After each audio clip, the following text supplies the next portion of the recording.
Phoenix here in the tech fleece, ready to go for the midweek spoilers. I got you guys, as always, completely covered. We'll begin with this evening.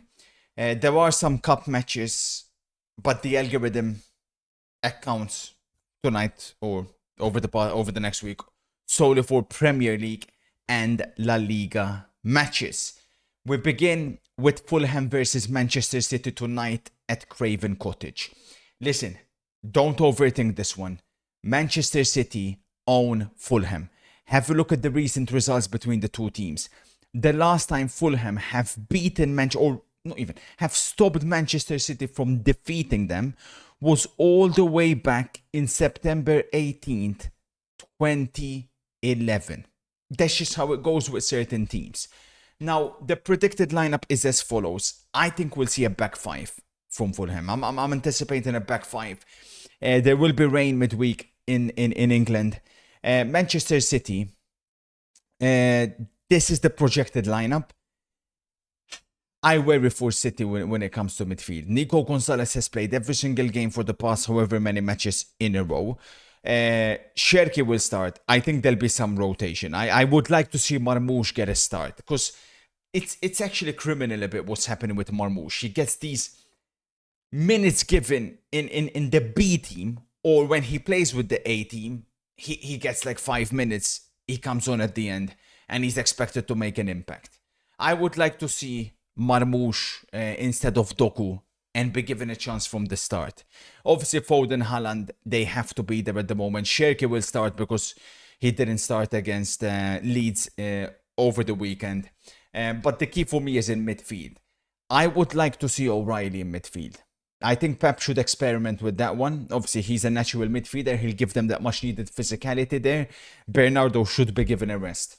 I expect a very cagey game of football. Tremendous value, borderline steal value in the under 2.5 Fulham City. This will be Fulham 0, Manchester City 1. Cagey game of football.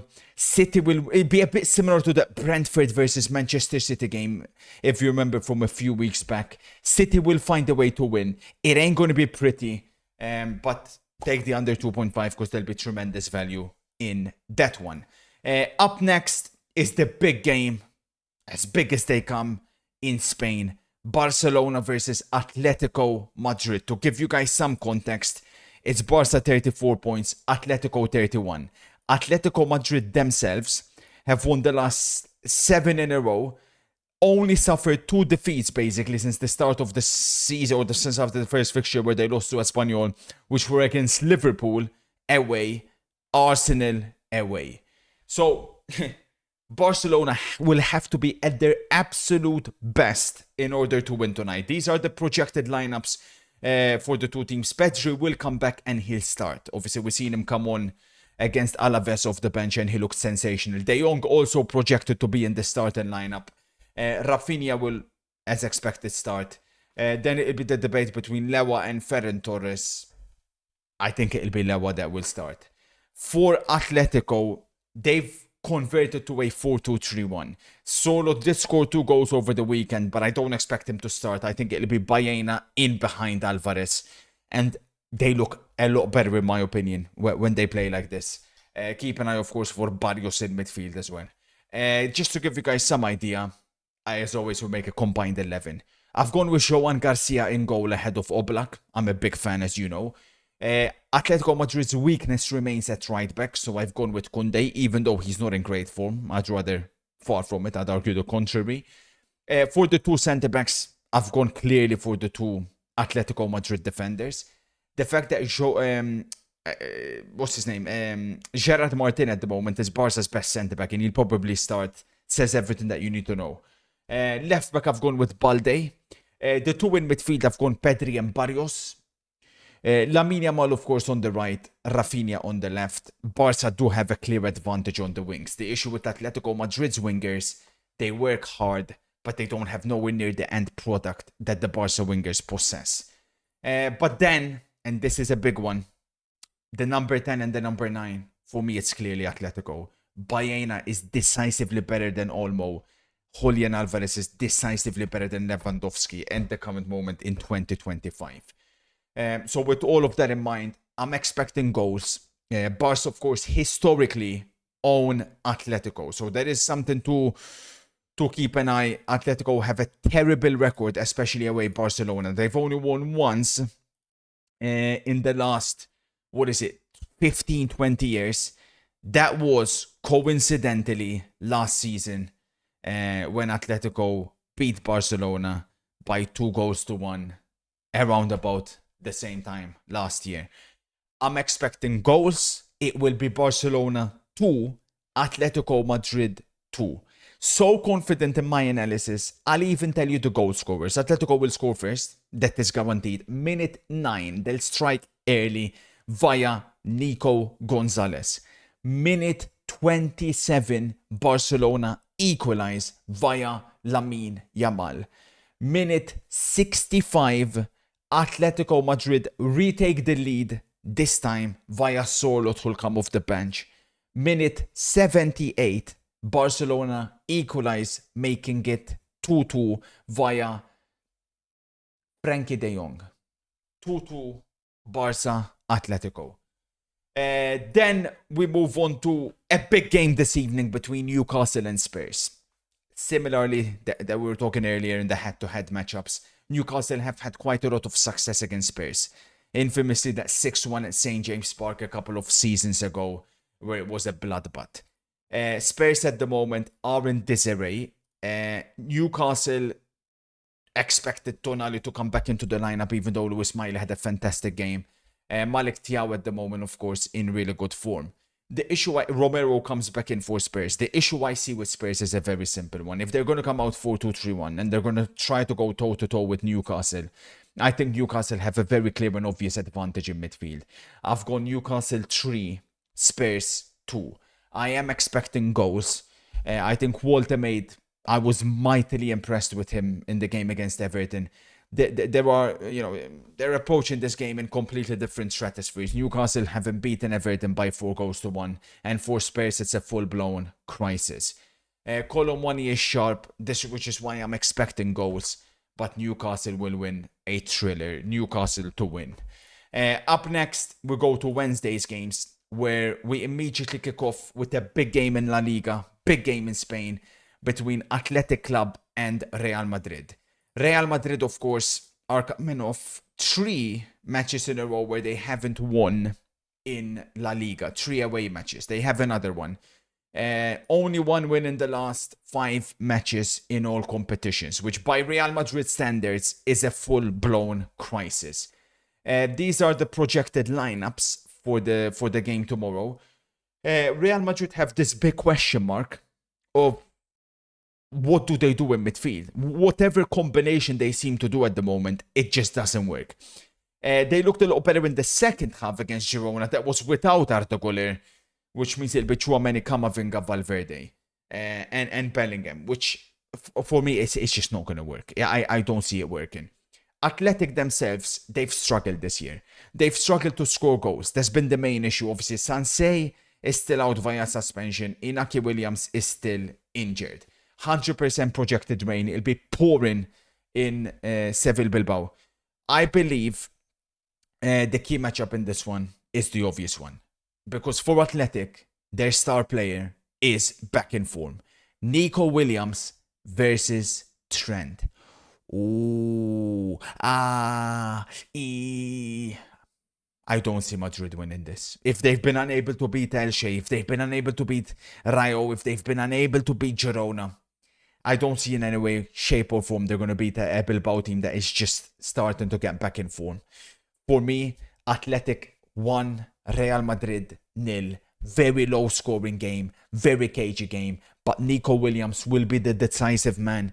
Whether it's an assist or a goal, I'm not completely certain, but he'll have a really good game to stop Real Madrid again from getting 3 points, and even beyond that, hand them just their second La Liga defeat. Then we have the Prem games, Arsenal versus Brentford. Brentford have notoriously caused Arsenal problems in the past, even in this fixture with Arsenal being home. Players are starting to come back for Arsenal, so Arteta will have a headache. Question number 1, is Saliba fit to play? I think he'll just about get the nod and he'll just about come back. Then Gyok is expected to start. Now the big question is there advantage Arsenal or is there advantage Brentford?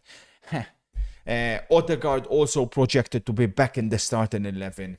Madueke projected to start on the left over Martinelli. Brentford, of course, in fantastic form. However, they have been poor away from home. Very strong at home, poor away. Thiago, though, if it is going to be Hincapié and Mosquera, both looked very dodgy against Chelsea. I think Brentford get a goal.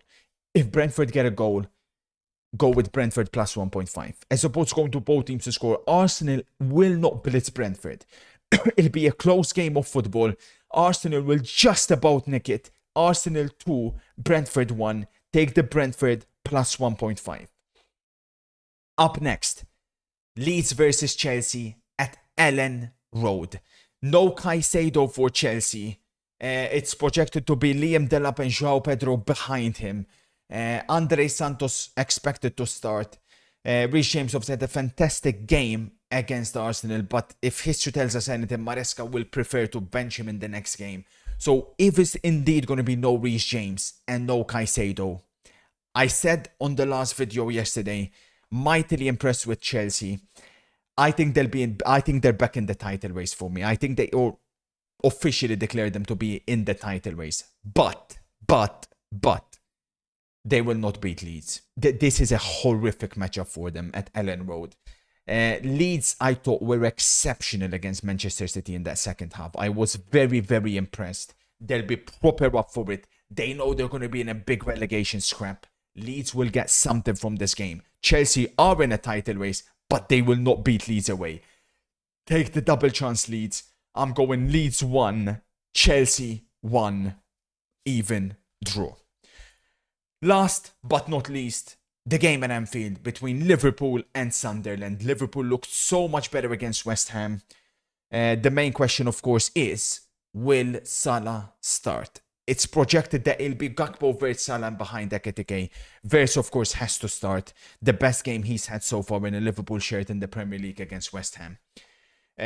But I don't think it'll be this. For me, you have to build on what you've done against West Ham. Joe Gomez, so he has to start right back. That means Szoboszlai has to start either instead of Gakpo or instead of Salah. If you're going to bring back Salah, I'd go Szoboszlai left, Salah right, Wirtz, and then of course one of Isaac and Ekitike up front. For me, that's essential for the balance of the team. Sunderland projected to be in a back 5. It's something they've done really well, rotating between back 5 and back 4. I've got Liverpool to win this game by 2-0. Yes, they've been decimated at Anfield in the last 2 matches, but they'll get back to winning ways. If you want to risk the Liverpool minus 1.5, feel free to do so. The key will be keeping another clean sheet for Liverpool, which I think they will. Back-to-back clean sheets, Liverpool to Sunderland 0. That will wrap up. There is one more game on a Thursday between Manchester United and West Ham. I fancy United. They beat Palace. The confidence is high. Xerxes should start. Mount should start again. It'll be a very similar start in 11. No Paqueta for West Ham. He's suspended. Watch out for Mateus Fernandes. He was exceptional. But for me, Manchester United should have no problems winning this game. They'll win by the same scoreline as the one they beat, or as the same one as Liverpool will beat Sunderland by. Manchester United 2, West Ham 0. Yes, with United, you always have to be a little bit careful. So obviously avoid handicaps and whatnot. But Manchester United to win for me should be guaranteed. That's it from the Phoenix. Let me know anything you disagree with. What are your predictions for these midweek fixtures? And as always, let's make some chiching bibbling. I'll catch you guys in the streams beginning today, Fulham City, and then we'll shift to Barcelona versus Atletico Madrid as the main event. Peace.